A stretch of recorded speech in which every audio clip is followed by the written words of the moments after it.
ചൈനയിൽ human മെറ്റാബ് pneumo virus അതിവേഗം പടരുന്നതായി report. ആശുപത്രികൾ നിറയുന്നുവെന്നാണ് ചില സോഷ്യൽ മീഡിയ പോസ്റ്റുകളിൽ പറയുന്നത്. ചൈന അടിയന്തരാവസ്ഥ പ്രഖ്യാപിച്ചുവെന്ന് പോലും ചില സോഷ്യൽ മീഡിയ ഉപഭോക്താക്കൾ പറയുന്നു. എന്നാൽ ഇതൊന്നും ചൈനയോ ലോകാരോഗ്യ സംഘടനയോ ഇതുവരെ സ്ഥിരീകരിച്ചിട്ടില്ല. അതേസമയം ഉറവിടമറിയാത്ത ന്യൂമോണിയ കേസുകൾക്കായി നിരീക്ഷണ സംവിധാനം ഏർപ്പെടുത്തിയെന്ന് ചൈനയുടെ രോഗനിയന്ത്രണ അതോറിറ്റി പറഞ്ഞതായി വാർത്താ ഏജൻസിയായ റോയിട്ടേഴ്സ് റിപ്പോർട്ട് ചെയ്തിരുന്നു. ശൈത്യകാലത്ത് ശ്വാസകോശ സംബന്ധമായ രോഗങ്ങൾ ഉയരുവാനിടയുണ്ട്.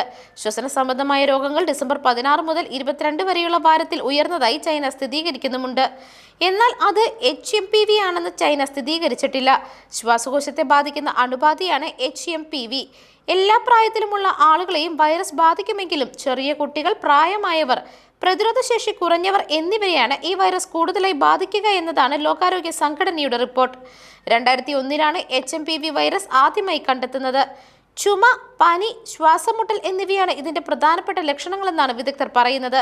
ചിലർക്ക് ജലദോഷത്തിന് സമാനമായ നേരിയ ലക്ഷണങ്ങൾ മാത്രമേ ഉണ്ടാവുകയുള്ളൂ. ചിലരിൽ കോവിഡിന് സമാനമായ ലക്ഷണങ്ങൾ ഉണ്ടാകും. നിലവിൽ ഹ്യൂമൻ മെറ്റാബ് ന്യൂമോ വൈറസിന് പ്രത്യേക ചികിത്സയോ വാക്സിനോ ലഭ്യമല്ല എന്ന് വിദഗ്ധർ പറയുന്നു. ചുമയ്ക്കുമ്പോഴും തുമ്മുമ്പോഴും വായയും മൂക്കും മൂടുക, ഇടയ്ക്കിടെ കൈകൾ കഴുകുക തുടങ്ങിയ ചില മുൻകരുതലുകൾ സ്വീകരിക്കേണ്ടത് അനിവാര്യമാണ്. News desk മെഗ്നവിഷൻ.